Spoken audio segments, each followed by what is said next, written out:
So in this video, we are going to be continuing to take a look at a scenario where civilization starts over. We are now on episode 50 of the series, already halfway to episode 100, and this is going to be a pretty important episode as I did set some stuff up for it in the last episode. But if you guys do end up enjoying this episode, please be sure to like and subscribe. Now I am doing this on Premiere because there is an important event that is going to be taking place at the start of this episode, and also, like, it's the big 50. We gotta premiere this one. So anyway, without further ado, let's get straight into this video. So, starting off right where we left off, the Uruguay Missile Crisis, which is what I'm going to be calling this. So basically, if anyone does want a recap, how did we get into this crisis? Well, in the last episode, we saw the United States of Brazil add the Burmese country into their alliance. This is to combat India and their influence in South Asia. In response to this, after thinking for a while of how the USB would respond to this, we ended up seeing India go ahead and station 5 nuclear bombs in Uruguay, which is a country right on the border of the USB. This greatly rose tensions as, well, the USB literally has nukes on their border now. And yeah, this caused a massive issue between the two countries, as the USB is really mad at India for doing this. So let's go ahead and see what is going to be happening here. So first of all, the Council of Nations is going to be heavily involved in this dispute. First of all, because it risks the entire world being blown up. And second of all, is because this could start a really big war. Basically the same thing. But what is going to be happening is the USB is going to be calling out India for doing such a harsh, aggressive action. And India is basically going to be doing the same thing back to the USB, because the USB, they went and added Burma to their alliance, which is a pretty big act of, like, violence against India, I guess you could say. And after a few months, we actually have the USB coming to a decision that will probably be escalating this tension. And that is under complete secrecy, and in a very tough mission, we see something pretty interesting happening in Burma, and that is the USB manages to station 4 nuclear bombs in the Burmese country. And unfortunately for the USB, it doesn't really take India too long to find out about this. And up until this point, India had kind of been the leader of this conflict. They had been the one ahead of the USB because they have an actual threat on the border of the USB, being the nukes in Uruguay. But now the USB has just evened the playing field. They have managed to station nukes in Burma. And the USB is not done just there. The USB does not only want to have some nukes in Burma, they want to have a threatening amount of nukes in the Burmese country. So what the USB is going to be doing is the USB is actually going to be sending out some more ships with some more nukes to go ahead and supply Burma with a bigger arsenal. Now, unfortunately for the USB, we actually see India manage to find out about this plan through spies. So what we see happening is India is going to be setting up a full-on naval blockade on the Burmese country. This blockade is going to go all the way from the coast of Bangladesh down to these islands and to the Strait of Malacca. And yeah, this is very bad for Burma. Not only is it kind of screwing over international trade with this country, which is getting the Council of Nations pretty annoyed with India, it also kind of cuts off food supply from this country, and it makes it so the USB can't really give these guys nukes. But the USB doesn't just plan to back down to India. They want to be able to prove to India that they aren't just going to sit down and listen to what India says to them. They are still going to go ahead with the plan that they have. So what we see happening is we have multiple USB ships set out from the coast, and these ships are going to go over and they're going to head towards Burma. We also have USB planes fly ahead towards the naval blockade, and they manage to figure out there are roughly 80 ships comprised of the Indian, Bangladesh and Persian Navy enforcing this blockade right here. So it's a pretty strong blockade, so any kind of skirmish would result in a massive loss for the USB's navy, so they want to try and do this a bit more strategically. So what we have happening is the USB is going to be sending out a single aircraft carrier, and they're going to be sending it out to the waters, like right where the blockade is. And what they're going to be saying is, this water is international waters. We are allowed to move any of our ships through to Burma if we please. India is going to be responding to this by saying, we are not going to be allowing you to do this as it will threaten our sovereignty as you plan to put nukes in this country. And this kind of leads to a pretty big standoff right here. And what we have is basically the USB is going to pretend to back off. They're going to move their ships down into this region of the Indian Ocean, but what they actually plan to do is they plan to send some submarines with nuclear bombs stationed on them to Burma to kind of get around the blockade. But these USB submarines are going to be reaching the naval blockade, and we actually have radar and sonar systems on these Indian ships detecting the USB submarines. They then receive a transmission from India stating this: if you cross the blockade and take your nuclear bombs to Burma, we will be seeing this as an act of war, and we will be forced to declare war on your country, and maybe even initiate a nuclear response. Now, unfortunately, some of these submarines, in attempt to kind of mask themselves from being connected to by the Indian ships, had completely turned off their communications. So we actually do have some of these ships passing through the Indian blockade, and after they are past the blockade, they turn their transmissions on, and hearing this transmission about how if you pass the blockade, it will be a war between the USB and India, we actually have one of these submarines right off the coast of Burma mistakenly thinking that a war has already begun between the USB and India. Because of this, two of the captains of this submarine, there are three kind of main captains on this submarine, two of them give the go-ahead to start launching torpedoes into the Indian blockade, as they believe that they are already at war with India, and they should attempt to weaken the Indian Navy. However, luckily for them, the third captain on the submarine is going to decide to think about this more logically. You know, they haven't received a full kind of declaration that war has broken out between the two countries. So what he's like, okay, we're just going to back off, because if we're wrong about this and no war has started, we're going to get absolutely blasted for this. And luckily for them, this one captain choosing to divert the submarine has basically just diverted World War III. Now, despite that, yeah, there's still nukes in these two countries. However, seeing how close these two guys just came to nuclear war, they are going to be attempting to solve this. They kind of both realise that this situation has gotten way out of hand, and what they will be agreeing to do is basically to slowly withdraw their nuclear bombs to attempt to de-escalate tensions. What India is going to be saying is, hey, maybe we overreacted a little bit. If you remove your nukes from Burma, we will remove our nukes from Uruguay. And the USB, they still don't really want to step down to India.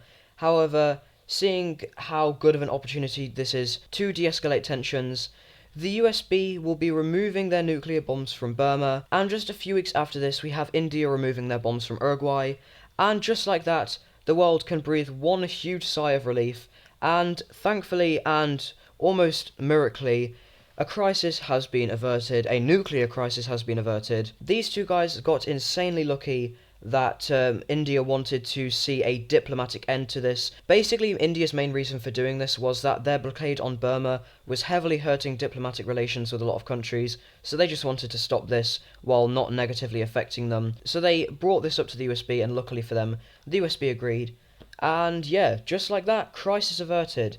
Well done, guys, you haven't blown up the world. But now we're actually going to be moving over to the Middle East, because we're going to be seeing an event happen in Mesopotamia. So during that major conflict that we had just seen happening, Egypt had been doing some pretty sketchy stuff in Mesopotamia. Basically, as of right now, India and Egypt are in a pretty big battle to gain influence over Mesopotamia. So far, India has been doing pretty good. However, Egypt has been heavily funding pro-Egyptian movements in this country, and luckily for them, this major crisis had just broken out, and during that, India was heavily distracted from any aspects in Mesopotamia, so Egypt had managed to greatly destabilize Mesopotamia's government, and now there is a very large majority of the country that is now pro-Egyptian. Approximately 60% of Mesopotamia is now in support of a pro-Egyptian movement, and luckily for Egypt, we're about to see something pretty bad happen in Mesopotamia. So, during the Uruguayan Missile Crisis, Mesopotamia had moved into a red stability, which signifies that they are quite unstable, but now we see them move into a dark red stability, which shows that they are actively collapsing. As we see multiple pro-Egyptian uprisings happen all throughout the country, mostly in the western portions closer to Egypt, but interestingly we do see it happen over here in this more eastern portion, and just like that, the Mesopotamian civil war has begun. Now, unfortunately for India, Egypt is right here, and they are already heavily funding this Lime breakaway movement, and unfortunately for India, this isn't going to go too well for them. So immediately we have this section in the east of the Mesopotamian pro-Egyptian rebellion meeting up with the main portion over here, and we also see Egyptian weapons and equipment flow in mass into this rebellion. We see all of this land over here get taken. And another thing that I probably should note, the reason that this revolt is also being able to gain so much popularity, not only are these people in support of Egypt, the actual leader of this revolt who is kind of organising it is actually the brother of the current Mesopotamian king. Now he is actually more popular than his brother because, as we can see by the ideologies layer, Mesopotamia right now is an absolute monarch, but the brother promises to implement some more democratic reforms if he is to win this civil war and become more of a constitutional monarch. So that is another thing that allows this rebellion to gain so much popularity. And before Mesopotamia is really able to even push back, we already see all of this northern land become under the control of the rebellion. Mesopotamia at this point has mobilized their military and they are ready to fight back. And it's at this point where they are also receiving supplies from Persia, as well as some from India. We see a pretty notable encirclement take place of these troops down here, and pretty interestingly, when Mesopotamian forces move in to capture these soldiers, they all magically disappear. I'm sure they definitely didn't go into Egypt, surely not. But we do see the rebellion manage to capture this one major city right here. However, at this point, the Mesopotamians and the Indians will come up with a new strategy, and that is to kind of move up the Tigris and Euphrates River to sever the economic heartland of this rebellion in two, and also kind of cut it in half. So we see multiple special forces move up these rivers, and we see a pretty impressive encirclement take place. And it's at this point where Egypt is kind of being worried about the outcome of this war. Especially so as we do see a pretty big retreat take place, and we also see the Indians kind of move along the Egyptian border. Well, it's not really the Indians fighting here, but we see them move along the Egyptian border in order to cut supply lines. At this point, Egypt is getting a little bit desperate, so they start to send even more forces and money into this rebellion. And it manages to do decently, however, overall, these guys are still losing on the whole. So at this point, we see Egypt enter into a little bit of a desperate measure. And what is this desperate measure, you may be asking? Oh, that's not good. So we see Egypt actually cross into the border of Mesopotamia, as Egypt is now directly involved into this war as they begin their invasion of Mesopotamia. They also basically just merge with the armies of this rebellion, and if Mesopotamia thought they were cooked before, they absolutely are now. It was already kind of tricky enough fighting this rebellion, however, with Indian support they were able to push back, but with Egypt now fully being involved in this war, yeah, it's Jova for Mesopotamia. Egypt absolutely slams across the border, and they already capture this one major city right here, and within the first month, bye-bye capital, and bye-bye coastline, and yeah, just like that, Mesopotamia is fully taken over by Egypt, and Egypt is going to be establishing a new pro-Egyptian government in Mesopotamia. So let's go ahead and take a look at this peace treaty. So taking a look at this peace treaty here, yeah, welcome to the Arrow Alliance in Mesopotamia, and yeah, India has some things to say about that, but they can't do anything because, I mean, what are they going to do? Start a war with Egypt? Absolutely not. So we see Mesopotamia joins the Arrow Alliance as their new pro-Egyptian government takes control, or it's more the pro-Egyptian king takes control. And as we can see, the kind of promise that king made is now true as Mesopotamia turns into a constitutional monarchy. So we love to see that. And yeah, that is what we see for that war there. But next up, we're actually going to be taking a look at the nuclear bombs, because we're going to be seeing some updates here, and it's actually going to be leading to some pretty interesting things. So first of all, the USB goes from 30 nuclear bombs all the way up to 46, a pretty big jump for them. That is 16 more nuclear bombs. Now, interestingly, they are all in the territory of the USB, but that isn't going to be the case for the rest of these guys. Moving over to Egypt, they go from 19 nuclear bombs all the way up to 30 and 7, so pretty big jump for them, and they now also have 7 nuclear bombs stationed inland outside of their own soil. So let's go ahead and take a look at where these bombs are being stationed. So they have 5 nuclear bombs stationed in Qatar. I'm sure that has nothing to do with the fact that Persia and India are right on the border of this country. And surprisingly, we actually have them stationing 2 nuclear bombs in Mesopotamia. This is pretty interesting, considering they only just got this guy as an ally. But Persia with their nukes right here is quite threatening, so Egypt just wants some security on their eastern flank. Next up, we're going to be taking a look at India's nuclear bombs. They go from 41 all the way up to 64 and 5. So that is a bunch more nukes, and now some more stationed on land, not in their own soil. So let's go ahead and see where these bombs are stationed in. And we actually see all 5 are going to be stationed in Persia. Now, I would normally put the nukes next to the capital, but considering Persia has their own nukes, I'm going to be putting it like up here. So just do note these aren't Persia's bombs. And in regards to Persia, they go from 2 nuclear bombs up to 7, so they are now kind of past the development and research phase, and they are more into mass production, so that's pretty nice to see there. And finally, we're going to be looking at Tokyo, and we're actually going to be seeing something pretty interesting happen in terms of Tokyo's nuclear bombs. And that is that they now have more nuclear bombs stationed outside of their own soil than they do on their own country, as they go up to 16 nuclear bombs, with 10 being stationed in other soil. We go ahead and see they give 6 to Korea. This is pretty important for them to have. They want to give them the same as their own country, so Tokyo and Korea both have 6. And they just see this as kind of they're keeping their allies safe, I guess. And for the remaining 4 nuclear bombs, we actually have to move down south. As we see, they are given over to Indonesia. This is a pretty strategic position as it's kind of in the middle of everything. There's India over here, and you've got Bangladesh, and then down here you've got Australia with some enemies. So a overall pretty strategic position there.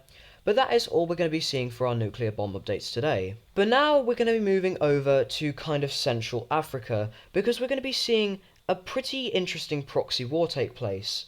Now, a proxy war between 2 countries instead of, like, between rebellions is something I haven't really done too much before, but this one is going to be quite important, as it's going to be escalating tensions in the Cold War even further, if anyone thought that wasn't even possible. Because in the Tanzanian country, we see something pretty interesting take place, and that is we're going to be seeing a foreign power who is attempting to build influence in this country go over to them and say, hey, we're going to send you some money and supplies, as we want you to become a strong base of influence in Africa for us, so, you know, we can combat the other members of the Cold War, and yes, this is a member of the Cold War doing this, and we can also hurt the influence of one specific country. So this mystery country is going to be supplying Tanzania, and they're going to be saying, hey, go and invade the Victoria country, and this will build you up strength, and after you've done that, you can go ahead and join in on our alliance. So we see here that the Tanzanian forces cross into the Victorian border, and honestly, the Victoria country is absolutely no match for Tanzania. Tanzania is probably a top 30 power, whereas Victoria is probably like the 100th strongest or something. They're not too strong. They're probably in the top 50, I'd say. But still, no match for Tanzania. So these guys will be rapidly crossing in on the border, and they also get extremely close to the capital. However, there is one pretty important thing to note about Victoria, and that is that another country actually has a claim of land over them. And that country is actually going to be the Congo country. So when the Congo and Victoria was released from Pyrenesia, it was all under one country, and that was the Congo country. However, we saw Victoria break away from the Congo as they have a separate regional identity. They wanted to have their own independent state, as they did not really align with the values of the Congo. The Congo is more so aligned to, like, Pyrenesia, whereas the Victorian country is more so aligned to, like, the native African peoples. So what we actually have happening is Egypt, who is actually kind of like... They're kind of allies, sort of. They're like a de facto ally of the Congo. What they're going to be saying is, hey, we're going to fund you to go and stop these guys. Egypt and the Congo have actually been getting pretty friendly recently. They have some good deals with each other in terms of trade. Egypt supplies the Congo with oil, and the Congo supplies Egypt with lithium and wood. It's a pretty nice trade deal these two have, and Egypt has also been building up influence in this country in an attempt to hopefully add them to their alliance eventually. So what they're going to be saying is, hey, can you stop these guys? Please, pretty please. And the Congo is, well, they're pretty friendly with Egypt, and with Egypt promising them some support, the Congo is going to be like, okay, yeah, sure, why not? So right after Tanzania finishes their invasion of Victoria, we have Congolese forces crossing the border into Tanzania, or Victorian-occupied Tanzania. These Congolese forces are decently strong. The Congo is one of the stronger countries in Africa.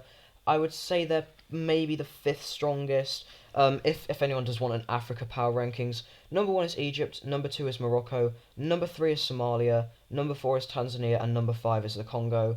Quick little power rankings there, I guess. However, when the Congo moves into Tanzania, they expect to have a really easy time, because from what they know, Tanzania is completely on their own in this war, and they're being funded by Egypt, the 3rd strongest country in the world, so they expect this to be a walk in the park. However, immediately, they see some struggles, and it doesn't take Egypt too long for them to figure out that Tanzania is absolutely being supplied by another country. Egypt does not like this, as whatever country is doing this is interfering with their influence in Africa. Egypt is trying to go ahead and influence this region of Africa, pretty big goal there, but still, it's in land that they have ambitions over. So they're going to be looking at who is the one funding this country, and but for now we're going to be focusing back on the war. As we see with the Congo pushing into Victoria, we see Tanzania making a pushback in the south.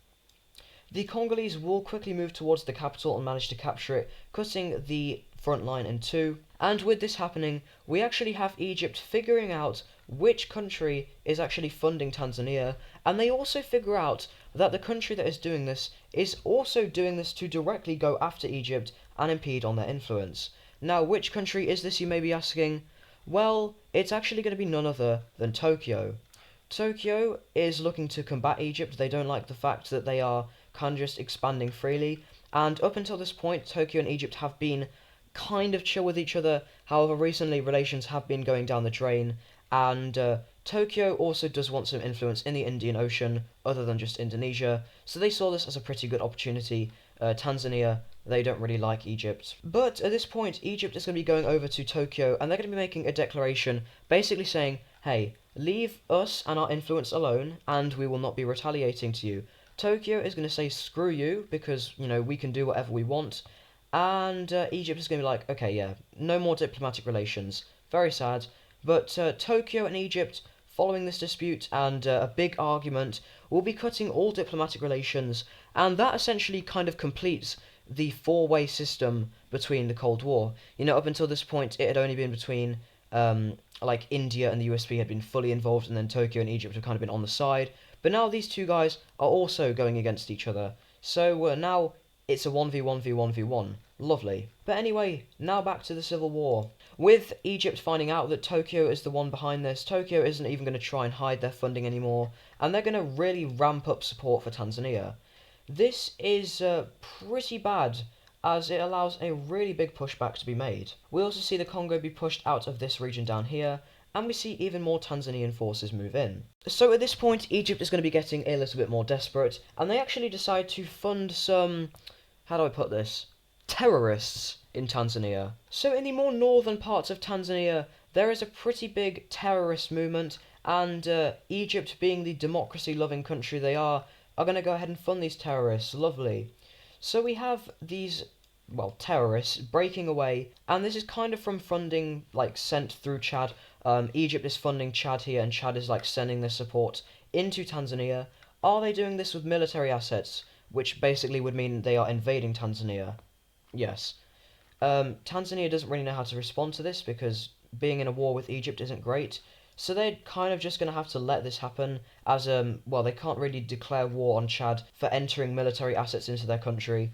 So now they have to deal with this up here. Yeah, Egypt really does not want to lose this war. So with a second front line up here opening up for Tanzania, we see the Congo manage to make a pretty decent pushback, once again taking the capital of Victoria, and managing to take over the whole country. The terrorist group up here will start bombing a lot of these Tanzanian major cities, more specifically these two right here, and they also manage to make a connection up with the Congo right over here. And that leads to this whole area up here falling, and we also see the Congo making an advance in the south down here. At this point, Tanzania, getting increasingly worried, is going to go over to Indonesia, and they're going to be like, hey, our support is kind of helping Tanzania stay alive, but we want them to be able to do well in this war, so can you go ahead and start funding Tanzania? Indonesia, being a pretty good ally of Tokyo, is going to be like, you know what, yes, sure, we're going to do that. So we see Indonesia send over some support to Tanzania, and this heavily slows down the invading front lines, and it really hurts the Congolese and I'm going to call these guys South Sudan. It also hurts the South Sudan front line. We even do see this allow them to make some pushbacks. We see this one major city of Victoria be captured up here, and we see a bit of a pushback in the north. However, at this point, the sides of this war are starting to become a bit exhausted, and Egypt has kind of slowed down funding into this country, as they're really having to pour a lot of money into this, more money than they would want to. And also, with Tokyo kind of slowing down on their troop reinforcement as well. And the Congo is kind of like, we kind of want the war to end at this point. This war has been going on for about a year now. We are now in the year 1968. And with one final advancement from the South Sudanese group over here, it's basically just going to be over. We see a white peace be signed between the two sides, as both sides kind of realise that this war is pointless. There's no way that Tanzania is going to be able to invade back into South Sudan, considering how rowdy this area is now, and Tanzania attempting an invasion into the Congo would basically be impossible. So we have a white peace reluctantly being signed. So let's go ahead and take a look at the peace treaty of the first kind of proxy war between Egypt and Tokyo. So, taking a look at this peace treaty here, we can see a few pretty interesting land changes have taken place. So, first of all, we see the independence of the South Sudanese country right over here. They get their independence, and after a little bit of backlash from the Council of Nations that Egypt has funded a terrorist state, they're going to be like, okay, yeah, can you like convert into a different ideology? And they'll be like, okay, yeah, sure, for you, we'll do it. Now, moving down south, we see Tanzania gets this one major city out of the Victoria country. They had kind of taken this at the end of the war, so they're just going to be given it so they aren't like a complete loser here. And we see the Congo get a little bit of land out of northern Tanzania right over here. And I'm sure after this war, this was a proxy war between Egypt and Tokyo. They're now going against each other. I'm sure they won't be doing anything that would further escalate any tensions in the region. Okay, lovely. So, yeah, brilliant. Egypt adds South Sudan and the Congo to their alliance, and Tanzania is added to the GEAR alliance. Basically, what these sides don't want to happen is the influence they've built up just dies because one of these countries will continue the war and just invade the other one. So they're added to the alliances. Now, interestingly, Victoria stays neutral. They're kind of in the middle of this hellhole, but they just don't want to get involved. But now, Tanzania and the Congo, they are just completely beefing with each other. Next up, really quickly, I do want to move over to Mesopotamia. They have managed to restabilize themselves quite a bit. Now, they aren't back to what they were before, which was a lime stability, but we do see them go back to a yellow stability, which means they are kind of neutral on their stability. So that's a pretty cool thing to see. But now we're going to be moving over to the USB, because we're going to be seeing like a mini event take place, and that is the president of the USB is going to get assassinated. Yeah, that's not too great. So the president, who was decently popular, he led his country through the Uruguay Missile Crisis. He's going to get shot in the head.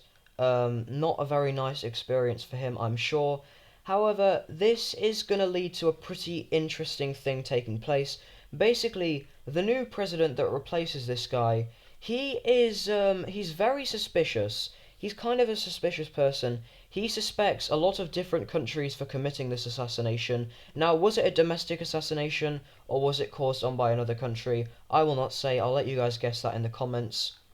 But this new president, he is a little bit more aggressive, and instead of kind of just lying down and sitting down and letting the other countries in the Cold War kind of just take influence and threaten the USB, this guy is a little bit more of an aggressive person. So we'll see how this affects the USB's foreign policy in the next few episodes. But now we're going to be taking a look at one final event in this video, and it's actually going to be over here in Mozambique. So throughout the last few episodes, I have been talking about the Mozambique War of Independence, and unfortunately for India, it's going to be wrapping up in this episode.